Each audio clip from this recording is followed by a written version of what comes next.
Hello, everybody. It's Joe. Welcome to the Golden Hour. Got the phone in my lap, so you've got a little bit of a dangle and an angle for now. I am enjoying my Christmas Eve in the Upper Hillsboro Wildlife Preserve, having a great time. The video from yesterday got deleted, but in there I was talking about how it's amazing to be outdoors and to have the solitude that I do. And I'm really pleased to be able to, live in the woods and live in a private, serene, beautiful setting, and to have people leave me be. It's really a pleasure. Today I did some meditating with trees. In yesterday's video also I told you about doing tree pose with trees, meditating with them as if they were teachers, well, which they are, and I'll repeat some of that stuff here for you today. I found some beautiful old stumps and dead trees that really have a lot of soul to them, and I'm putting the phone down so I can go on a hike with you, because yesterday I took pictures of these for the show on the video, and of course they got deleted. Nothing serious happened with the deleted. It wasn't a major malfunction or anything. It was simply a capacity issue, which I have resolved. So, first of all, behind me is this large, strong tree. It's actually alive. The other ones are not. But I used it as a witness. Gave my daily goals. I said what I would be proud of, to stand here in the evening and have finished what I'd be proud to have done during the day. Recording this video is the very last one of those goals, and I will stand here at the end of the day, perhaps at the end of the golden hour, and review my choices, goals, accomplishments in this place with this particular tree, which I'm using as a teacher. Now, as I move on through the forest rather slowly, so I can look in the video, talk, and not trip, I will go down the path where I have discovered 3, teacher trees. The first one of them is right here. I enjoy doing tree pose near these trees, and some other exercises that I feel called to do, but of course tree pose is really fun to do with trees. This is the first one, and it looks way better in person. It's got an amazing texture to it. You can see the swirls. I mean, look at this thing. It's like a column. There, you can see it that way. It looks like a column that broke off, and it's only the round part at the bottom and a bit of the columny part. I really love this one, and it always makes me feel good just looking at it. Very mysterious and serene. The second one, and probably my favorite, is coming up soon. This one, it's more the height of a person, so it feels like I am working with it. It may be a little bit taller than me, but I feel like I'm working with it as a person, as a teacher. I think we can relate to trees because they're roughly the same width as us, at least, the middle-aged ones. Some of the huge ones are larger than us, of course. But I think they're easier to relate to because they stand up like we do, as opposed to four-legged animals or other types of plants. I don't know, but we love them. And this one I love a lot. I've spent a lot of time just doing tree pose in front of this one, getting stronger. Like I've said before, learning how to do a little bit of looking up without falling over. That should be done very sparingly. Getting the bent leg higher, those kind of fun activities to expand and improve that pose. Ooh, the contrast is better if I do that. Alrighty. So I'm tromping through the jungle here. Please give me a second to romp around while I'm digging through my own personal Dagobah. And approaching the third one that I just discovered today. This one I call the Kraken. That's right. Now I remember. And it has a really remarkable shape. I felt almost intimidated by this one. Do you see that there? It's really not doing it justice. Let me see if I can get it from another angle.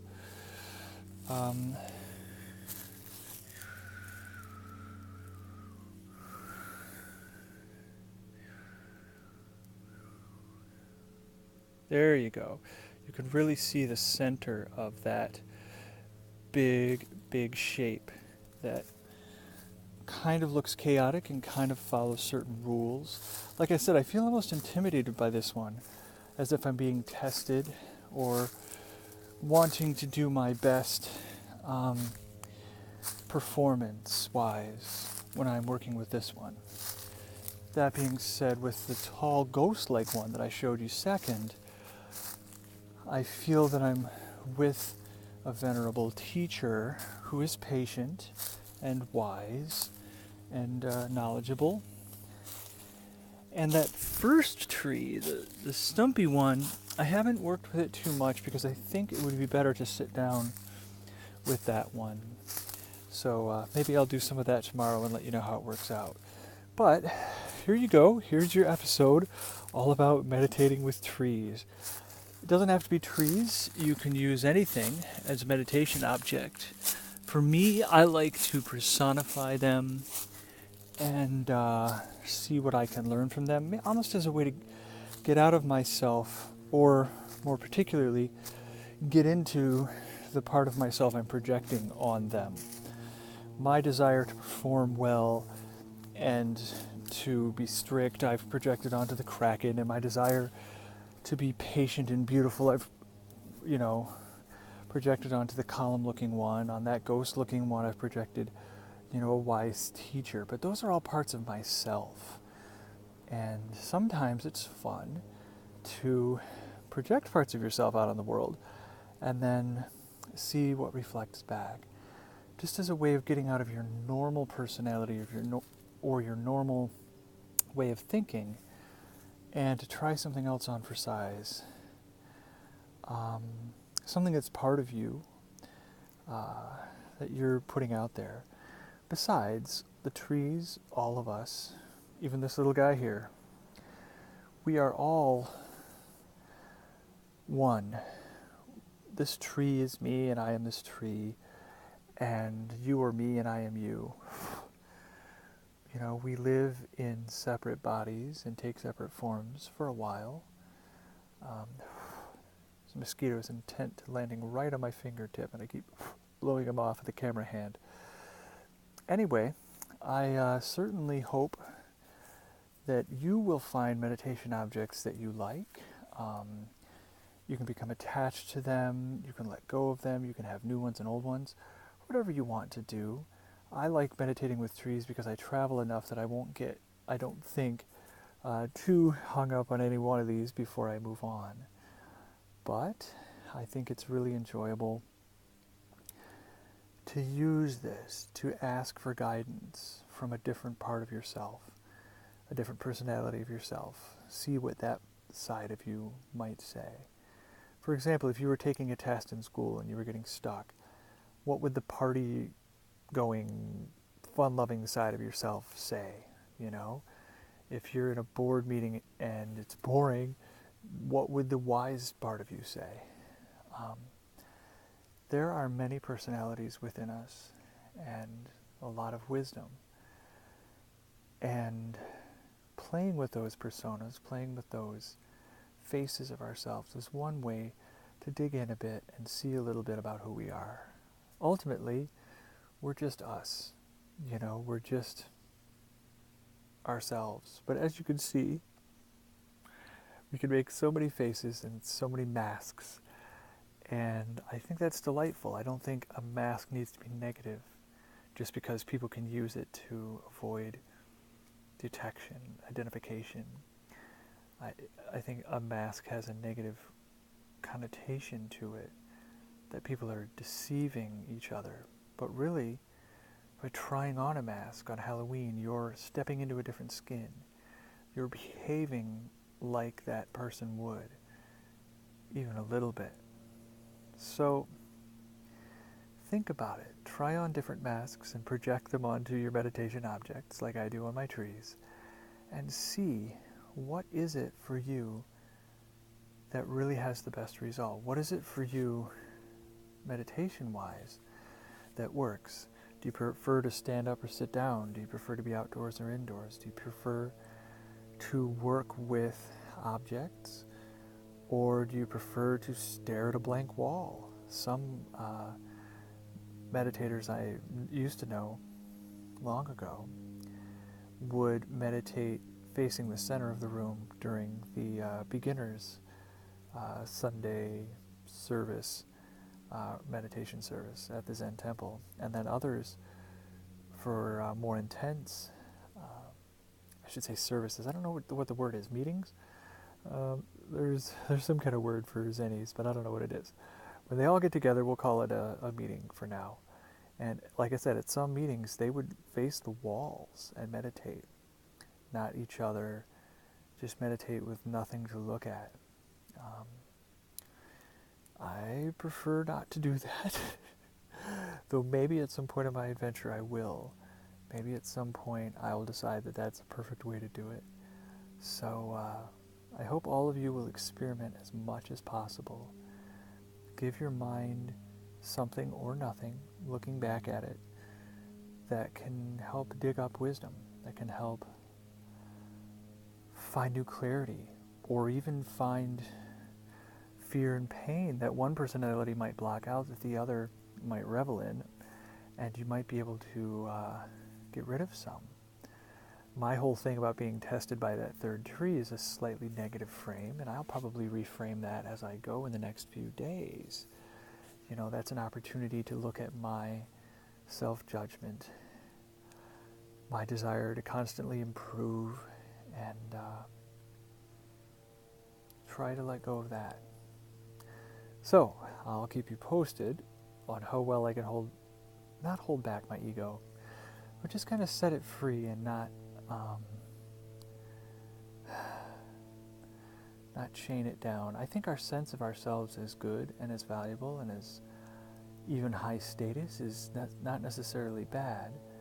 I think where the problem comes in is the idea that we have to somehow be a little more, a little better, that we aren't good enough the way we are. Comparing to others or comparing to ourselves, there's this idea that we need to be something different than we are, that what we are right now isn't okay and we need to be more. But that's not true.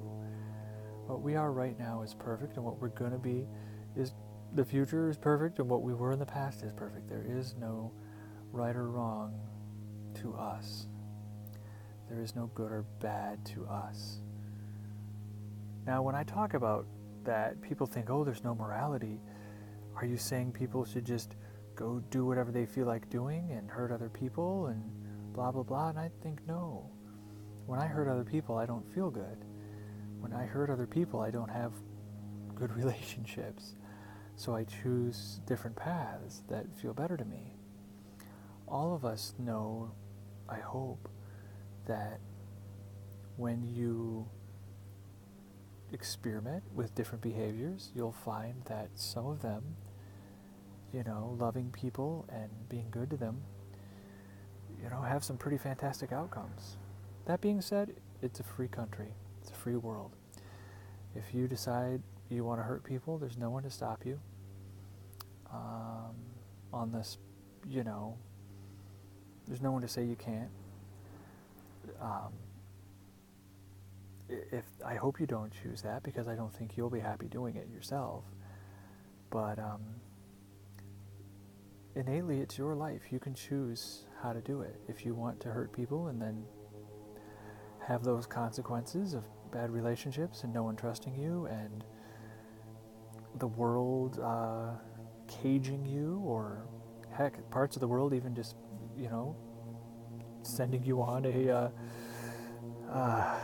a premature transition, transitioning out of your physical form as punishment. A lot of places will still kill people for certain things.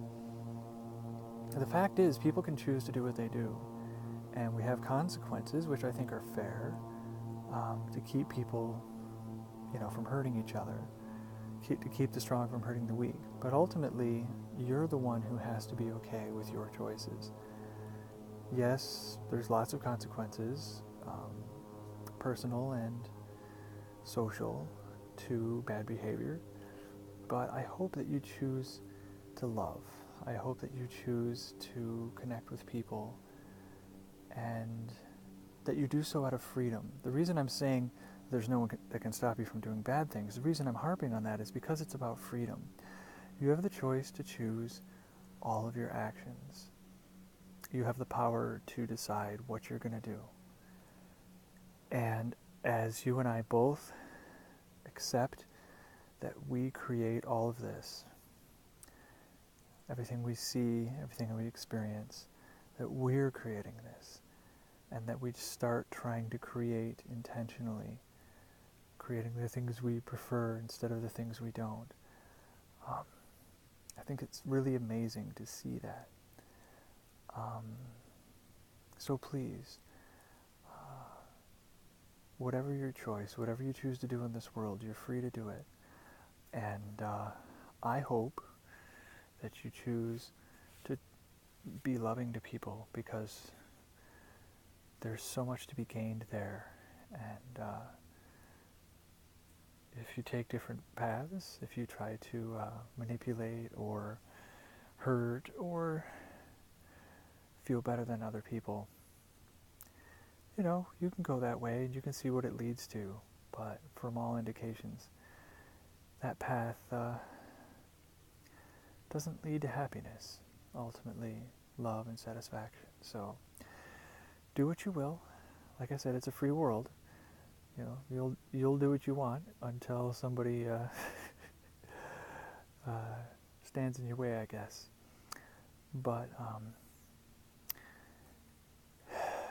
I guess I would say this: follow the spirit of the laws instead of the letter. Love people instead of following the mannerisms and norms for loving people. Just love them.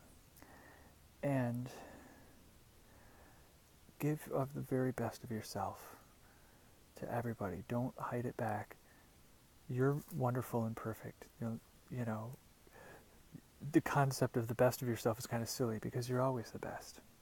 Just give that out to the world and see what wonderful things come your way. Love and be good in the world with the freedom of someone who makes their own moral code. Choose to do good. Don't do good because it impresses people or to avoid consequences or anything else, but choose to treat other people well, simply because it feels so good to do so. That's the secret. Go beyond the rules. I've been harping on this whole, good and bad thing for a few minutes now, simply because I want you to know that the rules don't matter. It's you that matters. If you choose to be good to yourself and everyone else because you want to, it's just so much of a better place than just following along. Take the hard path. Don't take the easy path. Don't just follow along the other people and do what they do, because that isn't ultimately the easy path. It's ultimately a much harder path to stifle yourself. It might feel easy, and other people will certainly convince you that that's the way to go. But at the end of the day, I think you'll be much happier having been yourself than having tried to fit in, you know? Because if you do that, like I said, it's a mask, it's a persona. They love you, they love your persona, but they don't really know the real you. How could somebody love you if they didn't know you? If you were showing them a false face? So, much more about this. I can feel myself going into long, long discussions of psychology, and maybe some more of this will come out on other days. But for now, love yourself, be genuine, love everybody else. Contact me at joeneely.net/golden hour, or leave a comment under this video, and we will continue our golden hour journey together every hour, the last hour before, what should I say, every day, the last hour before sunset, the golden hour that we share together. Have a wonderful night, and I love you all very much. Bye-bye.